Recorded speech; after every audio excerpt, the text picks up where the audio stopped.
ฮ่าฮ่าฮ่าเมื่อปีนี้สเปคเพลงมันเลยที่มีเตยและกำลังไอชับสำหรับวีเตยไอชับสำหรับวีเตยមានបរិះពីរនាក់បានវង្វេងចូលទៅក្នុងព្រៃមួយម្នាក់មានឈ្មោះថាសំណាងចំណែកម្នាក់ទៀតមានឈ្មោះថាចម្រើនពួកគេទាំងពីរពុំមានចរិតដូចគ្នានោះទេសំណាងមានចរិតស្លូតបូតចូលចិត្តជួយអ្នកដទៃរីឯអត្តចរិតរបស់ចម្រើនមើលពីខាងក្រៅដូចជាស្លូតបូតប៉ុន្តែនៅក្នុងចិត្តពោពេញទៅដោយគំនិតអាក្រក់ចម្រើនមើលទៅក្នុងព្រៃនេះដូចជាចម្លែកខ្លាំងមែនទែនតើពួកយើងគួរធ្វើបែបណាទើបអញចេញពីក្នុងព្រៃនេះបានយើងក៏មិនដឹងដែរពួកយើងមិនដែរចូលក្នុងព្រៃនឹងផងចេះតែដើរទៅក្រែងលោកឃើញផ្លូវចេញនៅពេលនោះដែរពួកគេក៏បានឃើញទន្សាយមួយក្បាលដែលវាពិតជាសាងមែនតែមិនខ្លាចមនុស្សនោះទេវានៅតែមួយកន្លែងហាក់ដូចជាកំពុងតែអង្គុយរងចាំពួកគេទាំងពីរនៅពេលដែលឃើញទន្សាយចម្រើនក៏បាននិយាយថាសំណាងមើលទៅទុនសាយនោះដូចជាទំនងខ្លាំងមែនតើបើចាប់វាអាំងមិនដឹងថាឆ្ងាញ់យ៉ាងណាទេមិនបានទេព្រៃនេះមិនដឹងថាជាព្រៃអ្វីផងហើយសត្វនេះស្អាតទៀតផងបើយើងស៊ីវាដូចជាស្ដាយខ្លាំងណាស់ពួកយើងគួរតែដើររកដើមឈើណាមានផ្លែហូបទៅទេបើយើងចង់ស៊ីហើយឯងមិនក៏សាំញ៉ាំម្លេះបើឯងមិនស៊ីទេទុកឲ្យយើងស៊ីតាមអ្នកឯងក៏បានដែរបើឯងចង់កាន់សិលមែនកាន់សាតាមអ្នកឯងទៅចាំមើលដល់ពេលដែលឃ្លានដាច់ពោះស្លាប់តើឯងនឹងធ្វើយ៉ាងម៉េចបើឯងមិនចង់ស៊ីទេដើរទៅមុខមុនយើងទៅទុកឲ្យយើងនៅនឹងអ្នកឯងហើយចាំយើងស៊ីទុនសាយនេះឆ្អាតហើយចាំយើងទៅតាមឯងតាមក្រោយនៅពេលនោះដែរសំណាងក៏មិនអាចប្រកែកបានគាត់ក៏បានដើរទៅមុនចម្រើនចំណែកចម្រើនវិញគាត់ក៏បានរត់ទៅចាប់ទន្សាយមួយនោះចំណែកទន្សាយក៏មិនបានខ្លាចចម្រើននោះទេវាក៏សង្ងំឲ្យចម្រើនចាប់ហាហាហាតាប៉ុណ្ណឹងយើងបានស៊ីសត្វទន្សាយដែលឆ្ងាញ់នេះហើយសំណាងនោះវាពិតជាឈួតខ្លាំងមែនតែនទន្សាយល្អយ៉ាងហ្នឹងសាច់វាប្រកាសជាឆ្ងាញ់តែវាមិនស៊ីចាំមើលតាវាស្លាប់យើងស៊ីទាំងសាច់វាទៀតនៅពេលដែលចម្រើនកំពុងតែនិយាយសុកស្រាប់តែទន្សាយមួយនោះវាបាត់ចេញពីដៃចម្រើនដោយមិនបន្ទុកសោតដានសូម្បីតែបន្តិច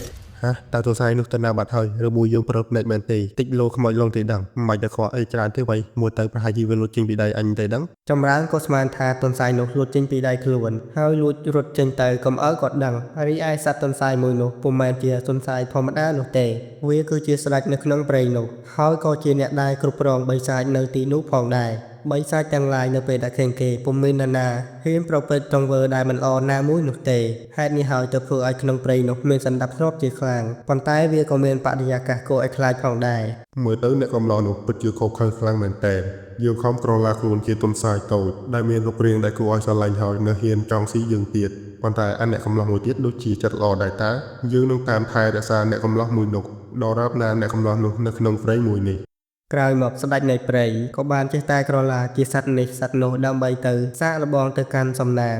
មិនក៏នៅក្នុងព្រៃនេះមានសត្វស្អាតតាតបែបនេះណោះតែនៅពេលនេះពួកយើងដូចជាឃ្លានដល់ហើយមិនដឹងថានៅទីណាមានផ្លែឈើហូបសត្វដែលគួរឲ្យស្រឡាញ់ទោះបីជាយើងស្លាប់ក៏យើងមិនស៊ីឯងដែរពួកឯងមិនបាច់ភ័យនោះទេក្រឡេកទៅមើលចម្រើនកំពុងតែស្រែកជេរតែម្នាក់ឯងលលេលលោដូចជាគ្មានច្បាប់ទម្លាប់អ្វីបន្តិចសោះឡើយចង់ឯងមែនវ៉ៃចាប់វាយកមកអាំងស៊ីមកក៏ចាប់មិនបានតែវាពុតដូចជាតម្លៃខ្លាំងម៉េះវ៉ៃ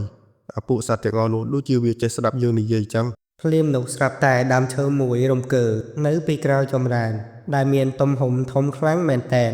ฮ่าฮ่าฮ่าเมื่อปีนี้สเปคเพลงมันเลยที่มีเตยបើយើងចូលទៅក្នុងរាងកាយអាបរមអ្នកនេះហើយយើងនឹងកាត់កាប់រាងកាយវាហើយចេញពីព្រៃនេះយើងចង់ស្គាល់ថានៅពិភពខាងក្រៅតើវាមានមនុស្សច្រើនប៉ុណ្ណាសោះហើយយើងនឹងបានស៊ីសាច់ដ៏ឆ្ងាញ់តែគួរធ្វើយ៉ាងណាទើបបានរាងកាយអាបរមអ្នកនេះនៅពេលនោះដែរបិសាចដើមឈើដ៏កំណាចក៏បាននិយាយទៅកាន់ចម្រើន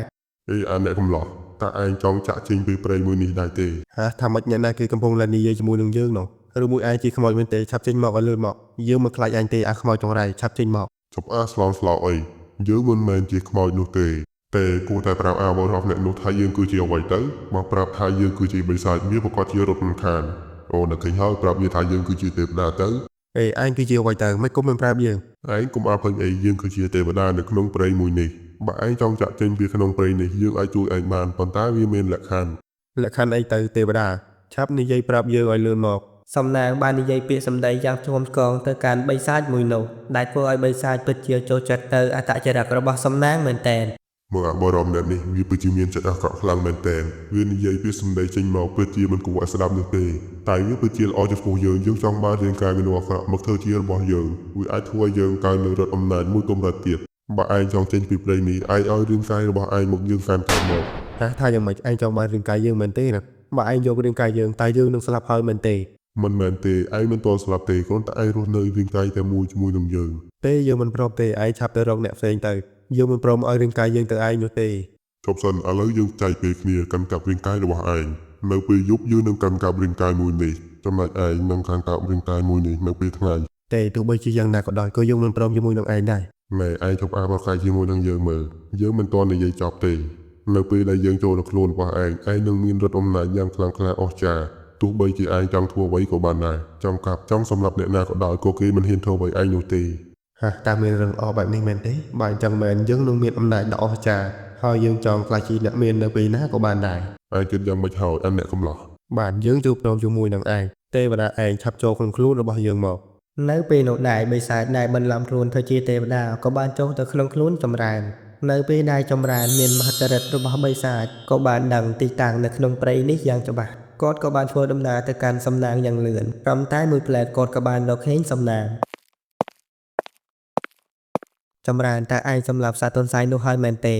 មែនហើយយើងសម្រាប់វាហើយយើងស៊ីវាមិនសល់សំដីតែមុំមី មិនក៏ឯងខុសខើមិនចម្រើន បើយើងមិនស៊ីឯងចង់ឲ្យយើងស្លាប់នៅក្នុងព្រៃនេះមែនទេនេះបើយើងឃ្លានខ្លាំងសំបីតែឯងគឺយើងស៊ីដែរ នៅពេលនោះដែរសំណាងក៏មិនមានអ្វីត្រូវនិយាយទៀតដែរដោយការនឿយហត់ពីការធ្វើដំណើរខ្លាំងពេកគាត់ក៏បានសម្រេចចិត្តថានឹងដេកសម្រាកនៅក្រោមដើមឈើមួយចំណែកស្ដេចនៃព្រៃដែលជាអ្នកការពារព្រៃដែលជាអ្នកគ្រប់គ្រងបិសាចទាំងអស់នៅក្នុងព្រៃមួយនេះក៏បានដឹងយ៉ាងច្បាស់ថាចម្រើនមានអ្វីមិនស្រួលគាត់បានឃើញកំហាយអាក្រក់នៅលើខ្លួនរបស់ចម្រើននៅពេលដែលសំណាងដេកលក់ស្ដេចនៃព្រៃ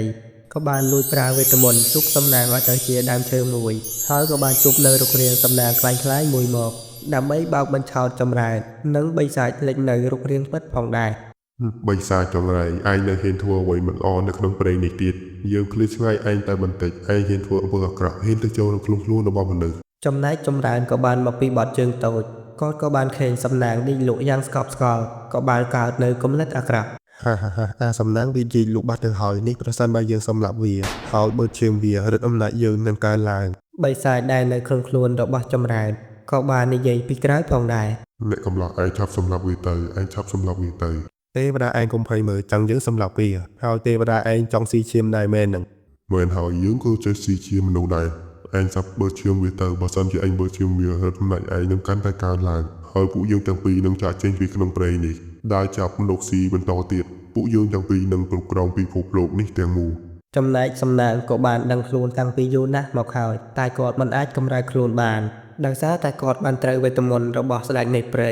បានដាក់មកលើគេគាត់បានត្រឹមតែឈរមើលនិងស្ដាប់រាល់ពាក្យសម្ដីដែលអាក្រក់ខុសខើរបស់ចម្រើនហេតុអ្វីបានជាចម្រើនមានគំនិតអាក្រក់បែបនេះហើយគេកំពុងតែនិយាយជាមួយអ្នកណាបើនៅជុំវិញមិនមានមនុស្សផងនៅពេលនោះដែរចម្រើនក៏បានយកកំបិតយ៉ាងមុតស្រួចចាក់ទៅកាន់សំណាងនៅពេលដែលគេបានចាក់ហើយក៏បានគិតថាសំណាងបានស្លាប់បាត់ហើយភ្លាមនោះបិសាចដែលនៅក្នុងរាងកាយរបស់ចម្រើនក៏បានចេញមកផងដែរ យើងចង់ស៊ីឈាមមនុស្សខ្លាំងណាស់ចង់ភ្លក់រសជាតិឈាមម្ដងទៀតតើវាមានរសជាតិឆ្ងាញ់មែនណាទៅអាអ្នកកំឡោះឯងចាប់បឺតឈាមវាទៅទុកឲ្យយើងពាក់កណ្ដាល ភ្លាមនោះស្រាប់តែស្ដេចនៃព្រៃក៏បានចេញមកដែលធ្វើឲ្យបិសាចដើមឈើដ៏អាក្រក់មានការភ័យខ្លាចយ៉ាងខ្លាំង ហ៎ស្រេចព្រៃ អាបិសាចយើងគ្រាន់តែឃ្លាតឆ្ងាយពីឯងបន្តិចឯងបែរជាហ៊ានចង់សម្លាប់មនុស្សទៀតនៅហ៊ានចូលក្នុងរាងកាយរបស់មនុស្សទៀតមើលទៅឯងមិនបាច់រស់នៅទៀតនោះទេយើងខំឲ្យឯងនៅក្នុងព្រៃមួយនេះមិនសម្រាប់ឯងទុកឲ្យឯងកាយខ្លួនល្អបែរជាឯងធ្វើអំពើបែបនេះទៅវិញ អត់ទេស្ដេចនឹងព្រៃខ្ញុំមិនបានធ្វើអំពើអាក្រក់អ្វីទេអ្នកកំឡោះនោះទេវាជាអ្នកលងខ្ញុំឲ្យខ្ញុំធ្វើអំពើអាក្រក់ ហាអាបិសាចឯងបែរជាពួកយើងថាឯងជាទេវតាតាមពិតឯងគឺជាបិសាចសោះ ចម្រើនមិនក៏ឯងធ្វើអំពើបែបនេះទៅវិញយើងនឹងឯងធ្វើជាមិត្តនឹងគ្នាតាំងពីតូចមកមិនក៏ឯងចង់សម្លាប់យើង ហាឯងមិនបានស្លាប់ទេហើយអ្នកណាទៅដែលយើងបានសម្លាប់មិញហ្នឹងអ្វីដែលឯងសម្លាប់មិញគឺជារឿងកាយដែលយើងបានជប់មកនោះទេ ឯងសម្លាប់សត្វទន្សាយក៏ហើយចោះបែរជាឯងចង់សម្លាប់យើងទៅវិញនេះតាំងពីតូចមកយើងធ្វើអ្វីមិនក៏បីតែឯងមែនទេ អាសំណាងឯងគិតថាឯងគឺជាមនុស្សល្អមែនទេយើងស្អប់នៅអំពើល្អរបស់ឯងខ្លាំងណាស់យើងចង់សម្លាប់ឯងយូរណាស់មកហើយយីបរមអ្នកនេះឯងមិនទាន់ដឹងខ្លួនទៀតបើឯងមិនទាន់ដឹងខ្លួនបែបនេះហើយចាំយើងនឹងដាក់ទោសឯងឲ្យនៅជាមួយនឹងអាបិសាចដ៏អាក្រក់ខុសខើមួយនេះចាប់ពីថ្ងៃនេះទៅយើងនឹងឃុំពួកឯងទាំងពីរឲ្យនៅរាងកាយតែមួយហើយយើងនឹងដកហូតនៅរដ្ឋអំណាចរបស់ពួកឯងទាំងអស់ហើយពួកឯងទាំងពីរនឹងគ្មានថ្ងៃចេញពីក្នុងព្រៃនេះបាននោះទេហើយក៏មិនមានឱកាសធ្វើបាបទៅកាន់មនុស្សទៀតឡើយ ក្រោយមកស្ដេចព្រៃក៏បានជួយសំណាងឲ្យចេញផុតពីក្នុងព្រៃមួយនេះ